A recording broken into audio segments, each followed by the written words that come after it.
Queridos, olá queridos, graça e paz. Nesse momento nós vamos falar sobre o fruto do Espírito, que é referente ao culto de ensino da terça-feira, dia 24/3/2020. E nesse momento eu quero aqui dispor para você o que é o fruto do Espírito. O fruto do Espírito é uma seleção de virtudes produzidas pelo Espírito Santo na vida daqueles que foram feitos nova criatura por Jesus, aqueles que pela fé entregaram suas vidas para o Senhor, e a partir desse momento eles passam a ter como resultado uma conduta de uma vida íntegra de acordo com aquilo que Deus tem para nossas vidas. O fruto do Espírito ele é descrito pelo apóstolo Paulo lá em Gálatas capítulo 5, no versículo 22. E lá no capítulo 5, versículo 22, ele vai dizer assim para a gente: mas o fruto do Espírito é amor, alegria, paz, paciência, amabilidade, bondade, fidelidade, mansidão e domínio próprio. Contra essas coisas não há lei. Em Gálatas 5, 22 e 23.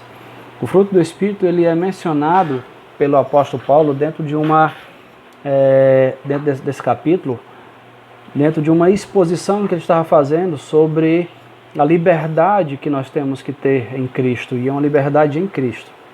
E ela fornece para nós uma contraposição com as restrições impostas pelos legalistas daquele tempo, que Paulo estava lutando e falando com ele, debatendo com eles, que eles falavam sobre a questão da circuncisão. E Paulo fala no capítulo 5 que se você aceita a circuncisão, você está negando a Jesus. E aí o que acontece? O que a gente vê, irmãos, é que o apóstolo Paulo ele enfatiza justamente a questão do jugo da lei. E esse jugo da lei ele não pode ser capaz de fazer com que alguém viva de acordo com a vontade de Deus. Pelo contrário, ela vai trazer um peso sobre a sua vida. Mas quando nós entendemos que é pelo Espírito Santo que o homem é capacitado a viver uma vida, ele passa a guardar o fruto do Espírito e a praticar o fruto do Espírito, a viver o fruto do Espírito, de acordo com a vontade do Senhor que tem para suas vidas. E o pano de fundo desse processo é justamente o ensino que traz para nós a intensa luta entre a carne e o Espírito. Ou seja, aquilo que a nossa carne deseja, aquilo que a nossa carne tem vontade de ter, de praticar, de realizar, contra aquilo que o nosso Espírito recebeu do Senhor. E essa luta vem fazendo com que o homem, há séculos e séculos, tenha lutado contra isso. O Espírito ele domina os desejos da carne, mas a carne, por sua vez, ela tenta rejeitar as coisas que o Espírito nos conduz, que é para perto do Senhor Jesus. O Espírito, o fruto do Espírito, ele é o lado bom, que nos faz vencer o mal. Quando nós olhamos para isso, nós vamos ver que quando nós passamos a praticar o fruto do Espírito, aquilo que é ruim, aquilo que é mal para mim e para você, passa a ficar de lado. O resultado natural de uma vida, de uma nova vida no Senhor Jesus, é justamente aquele que vive regenerado, que vive uma vida de um novo nascimento, e essa vida traz para nós a prática do fruto do Espírito. E é também importante, irmãos, que nós não venhamos a confundir o fruto do Espírito com os dons especiais, com os dons do Espírito Santo, quando o Espírito Santo nos concede. E esse dom do Espírito, que é uma capacitação que o Espírito Santo de Deus nos dá para fazer ou para trabalhar na sua obra. O fruto do Espírito é um conjunto de capacitações que todos os crentes redimidos no Senhor passam a ter. Todos, sem exceção, têm esse fruto no Espírito. E aí por que é chamado o fruto do Espírito e não frutos do Espírito? É interessante notar que quando o apóstolo Paulo fala dessa capacitação, ele utiliza o singular fruto do Espírito, ao invés de plural, frutos do Espírito. Mas quando ele escreve sobre a prática pecaminosa, o interessante é que ele fala para mim e para você o seguinte, ele utiliza o plural, os ou as obras da carne. O fruto do Espírito, irmãos, ele traz para nós o entendimento de que ela é uma unidade, ou seja, isso significa que todas as capacitações que eu e você possamos ter pertencem a um único fruto. É a ideia da tangerina, onde você descasca e você vai ter lá a fruta que você vai comer. Mas essa fruta é dividida em gomos. E é esses gomos que fazem o fruto. Você não está comprando um gomo da tangerina, você está comprando a tangerina. E quando você abre a casca, está lá. Do mesmo jeito, para nós, né, a representação do fruto do Espírito também participa como isso. E aí nós somos, né, e nós somos essa pessoa que tem essa capacitação. E não somos nós que produzimos esse fruto, mas o Espírito Santo que produz em nós quando nós deixamos isso, né, ser produzido. E ele assim faz quando o modo, né, quando faz de um modo em que a virtude está diretamente ligada uma à outra. Nós vamos chegar à conclusão que quando você começa a ver o primeiro fruto até o último fruto, você vê que todos estão ligados entre si. Todos eles pertencem a esse mesmo processo, estão ligados, tem o mesmo, vamos dizer assim, na fruta ele vai ter o mesmo sabor, né? Mas a gente tem isso. O que acontece? Essas virtudes elas são indivisíveis, ou seja, elas são inseparáveis e juntas elas formam o fruto.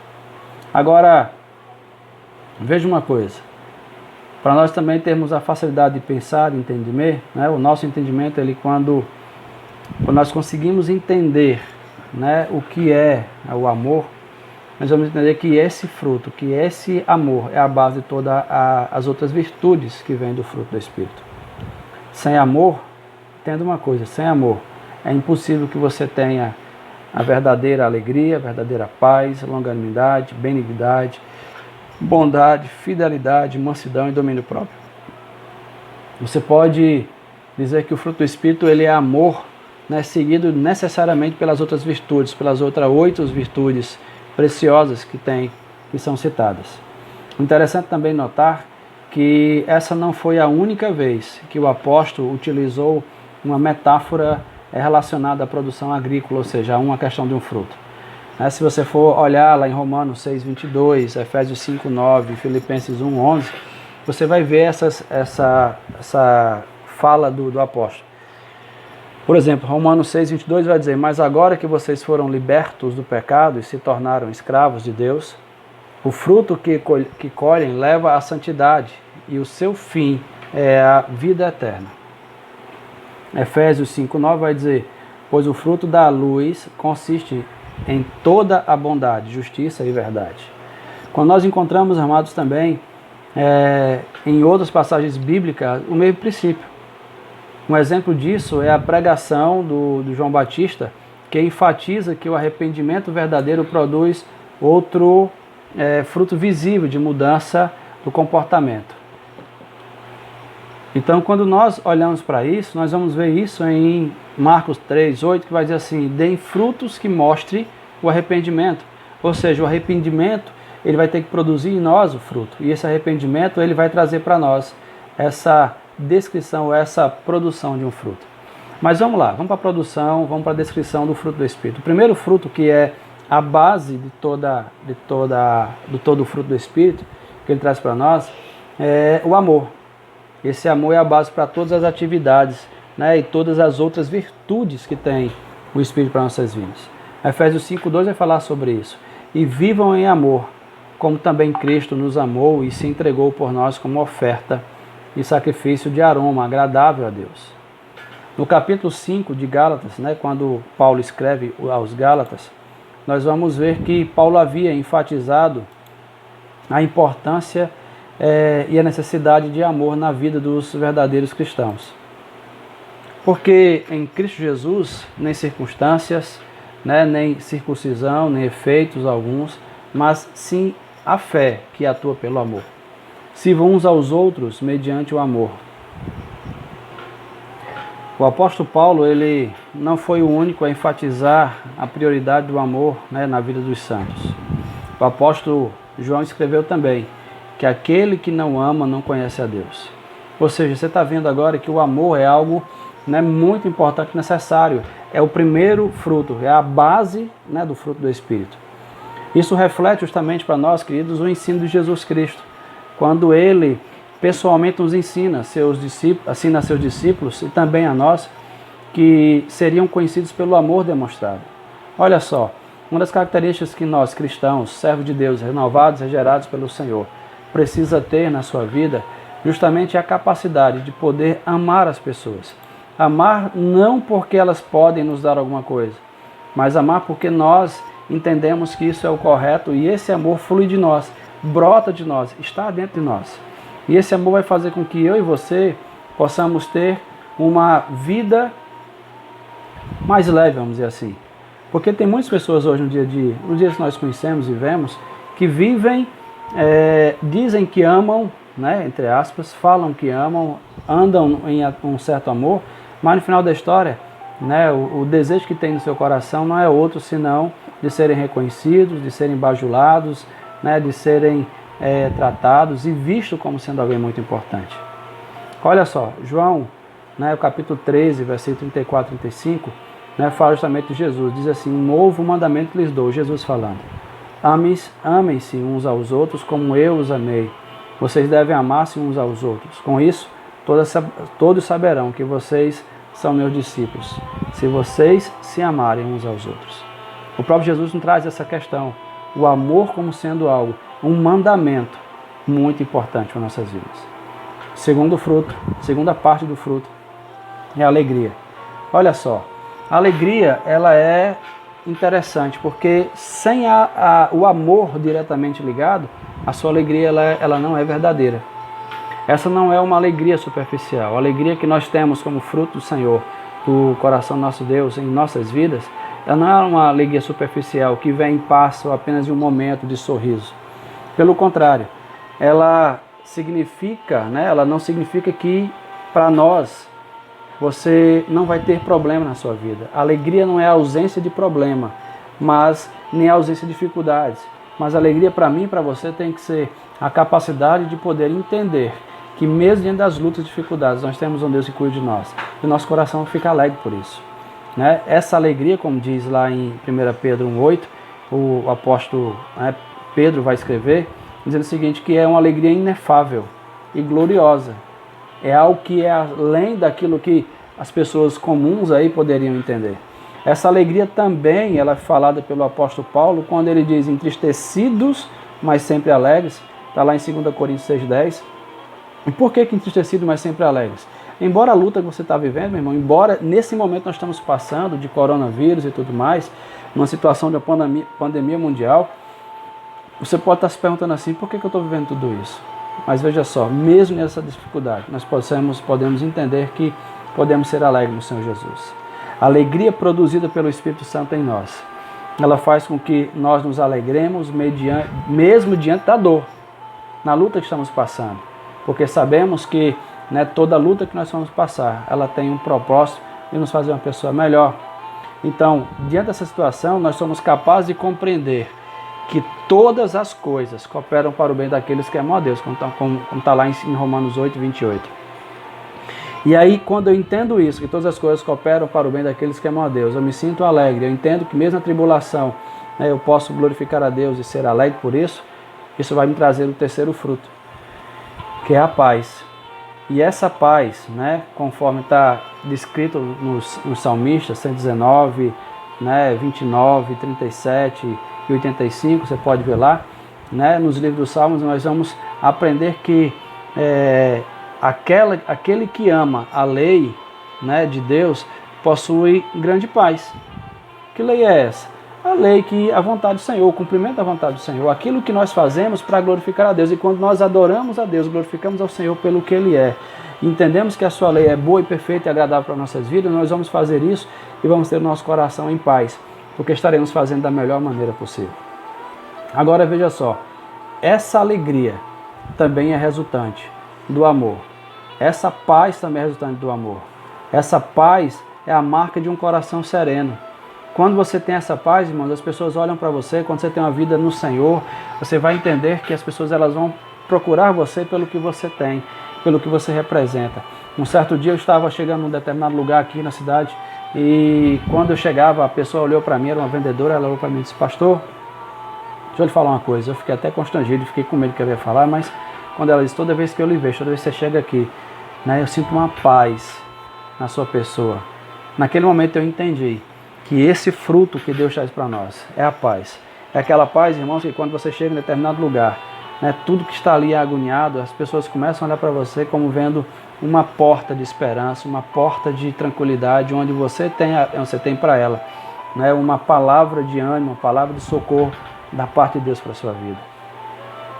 E aí a gente começa a ver justamente isso, que Essa paz é uma tranquilidade experimental, né? E experimental não, experimentada verdadeiramente apenas por aqueles que são justificados mediante a fé.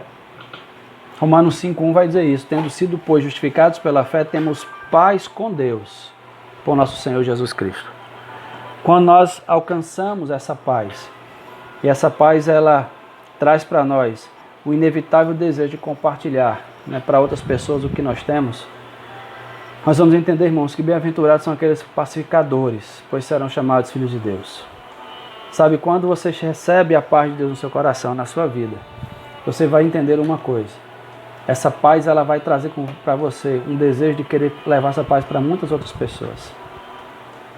E aí essa paz, sendo uma paz genuína, ela nos chama agora para uma outra parte do fruto, que é a longanimidade. Longanimidade, irmãos, é quem aceita de modo firme e corajoso as adversidades, né, que estão vivendo, inclusive em favor de outras pessoas. A longanimidade, ela é a paciência, característica de quem é regenerado, quem foi regenerado pela palavra, que nos preserva, né, das típicas explosões da ira, né, tão comum na obra da carne. É quando, sabe, vem aquela pessoa que você está lá ali aperreando, ali apurrinhando, pegando seu pé e você... Ai, Jesus, me ajuda. E aí você respira, né, fala lá com o Senhor, o Espírito Santo vem, fala com você, traz aquela paz, sabe, aquela longanimidade, o desejo de enfrentar a adversidade com tranquilidade. A paz, essa longanimidade também é a paciência como fruto do Espírito, e ele é fundamentada na confiança de que Deus cumprirá suas promessas em nossas vidas. Entenda uma coisa, nós não somos filhos de chocadeira, nós somos filhos de Deus, que nos resgatou, sabe, nos resgatou do mal, do laço do pecado, do charco de lama do pecado. E essa certeza, irmãos, ela não nos deixa cair em desespero. Sabe, quando você vai estar passando por essa dificuldade que nós estamos vivendo agora, nessa questão da pandemia, você pode olhar para tudo isso e pensar uma coisa: ei, eu tenho um Deus que cuida de mim em todos os momentos. Sabe, quando a gente observa em 2 Timóteo, capítulo 2 Timóteo 4:2, vai dizer assim para a gente: pregue a palavra, esteja preparado a tempo, fora de tempo, repreenda, corrija, exorte com toda paciência e doutrina.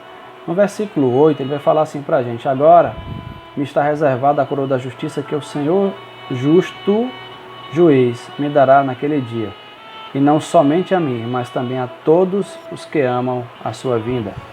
Nós vamos entender, irmãos, que essa longanimidade, ela vai trazer para nós frutos maravilhosos, ou uma vida maravilhosa com o Senhor.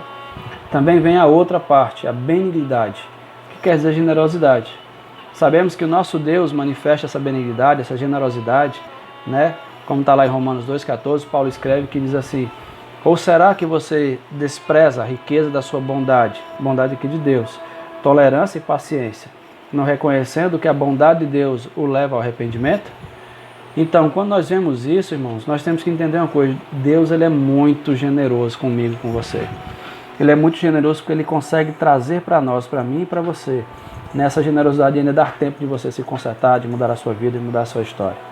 No ministério do Senhor Jesus, quando ele narrado lá nos evangelhos, nós podemos claramente perceber a tamanha benignidade demonstrada por ele para com os pecadores.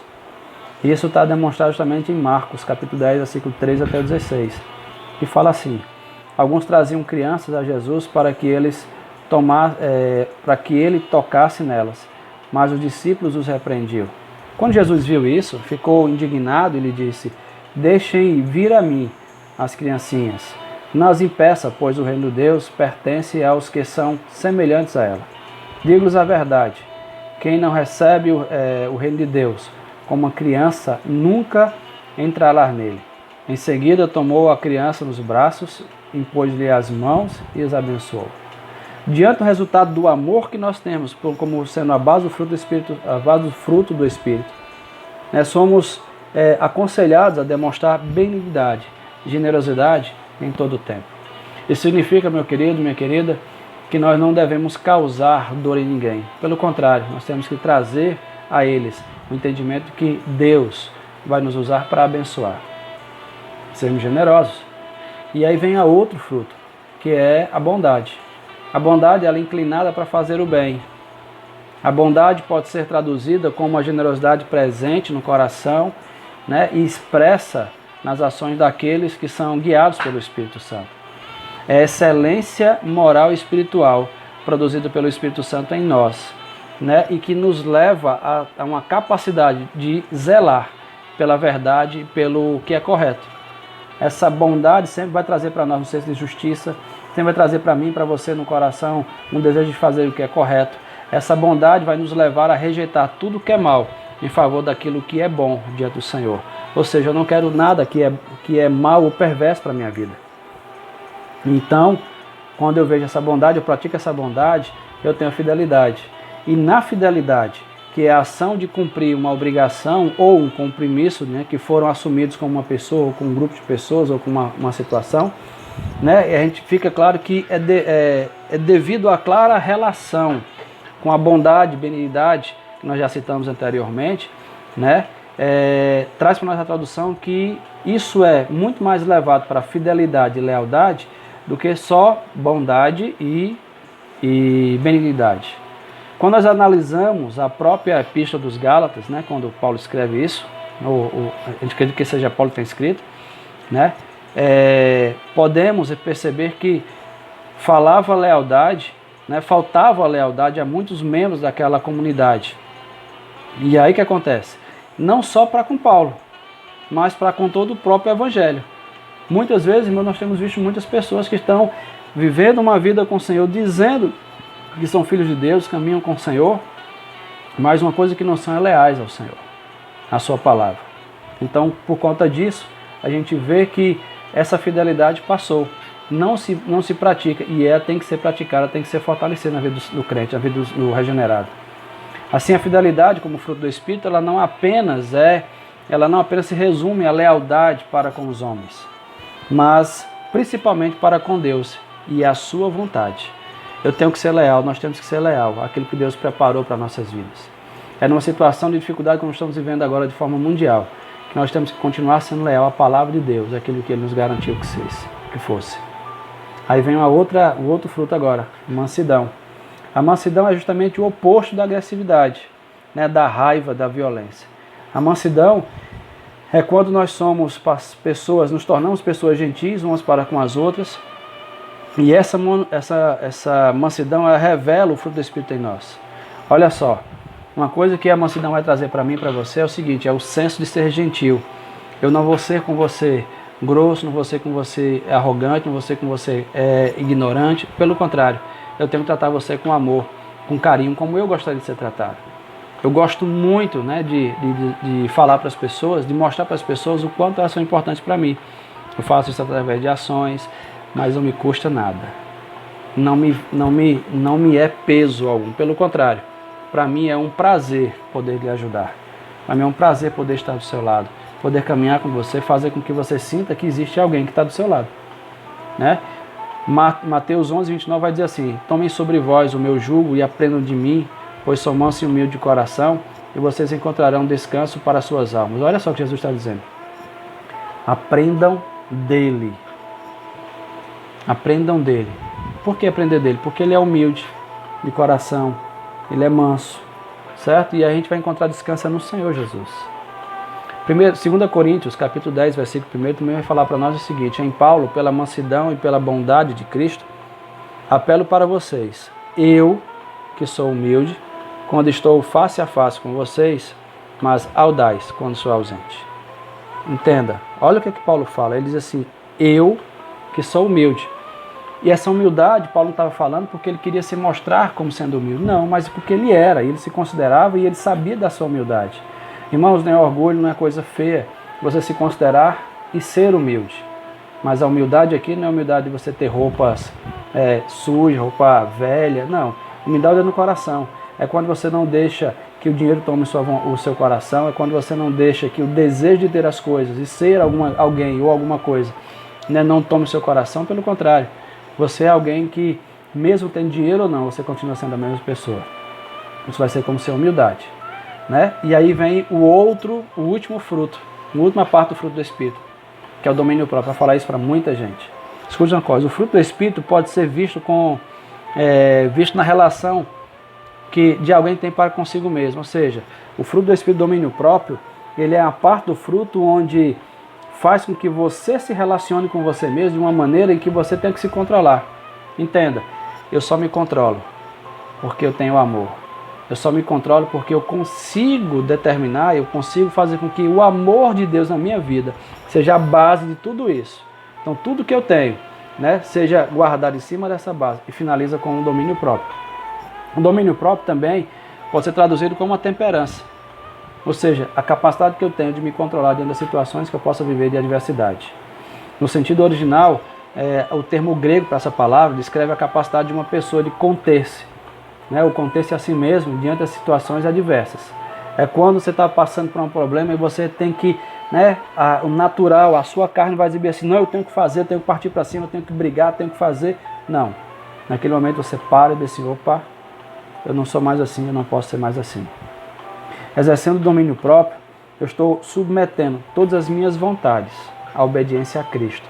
E quando eu obedeço a Cristo, eu obedeço por amor. E sou recompensado a Ele por esse amor. Irmãos, a lei existe para os próprios, com propósito de restrições. Mas quando estas virtudes elas estão implantadas e fortalecidas no nosso coração, não existe lei, sabe, para limitá-las. A lei ela vai ser cumprida? Sim. Mas não porque ela é obrigatória a se cumprir, porque para mim é um prazer fazer isso.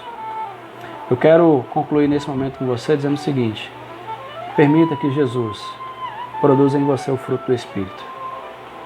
Permita que Ele traga para você a capacidade de você poder lutar e vencer diante das dificuldades. Você pode, né, estar dizendo assim, mas eu não tenho tudo isso. Sim, com certeza você tem. Esse fruto está em você, porque Deus trouxe isso para você. Agora, o que você precisa fazer é permitir que cada uma dessas partes seja desenvolvida a ponto de ela crescer, né, e fortalecer-se em seu coração e você ser alguém, de fato, que tem amor, alegria, paz, paciência, amabilidade, bondade, fidelidade, mansidão e domínio próprio. Entenda uma coisa, contra essas coisas não há lei. Que Deus te abençoe nesse dia. Que Deus te abençoe nesse momento. Infelizmente nós não podemos transmitir isso ao vivo, mas está sendo gravado agora e que você possa fazer bom proveito nesse momento e possa também, né, clicar lá no sininho e clicar lá no canal da Igreja Nazareno, Santa Nasa Cruz, e para você ser notificado quando tiver novos vídeos. Eu vou fazer outros vídeos e você vai poder ser notificado. Convide outras pessoas também. Nós precisamos ter 1000 pessoas inscritas para poder, né, ter acesso a, por exemplo, fazer lives via YouTube. Isso é muito importante. Se você puder ajudar a fazer isso, será uma bênção, né, porque nós vamos ter a alcançar mais pessoas. Que Deus te abençoe grandemente. Fica com a paz do Senhor Jesus e até o próximo.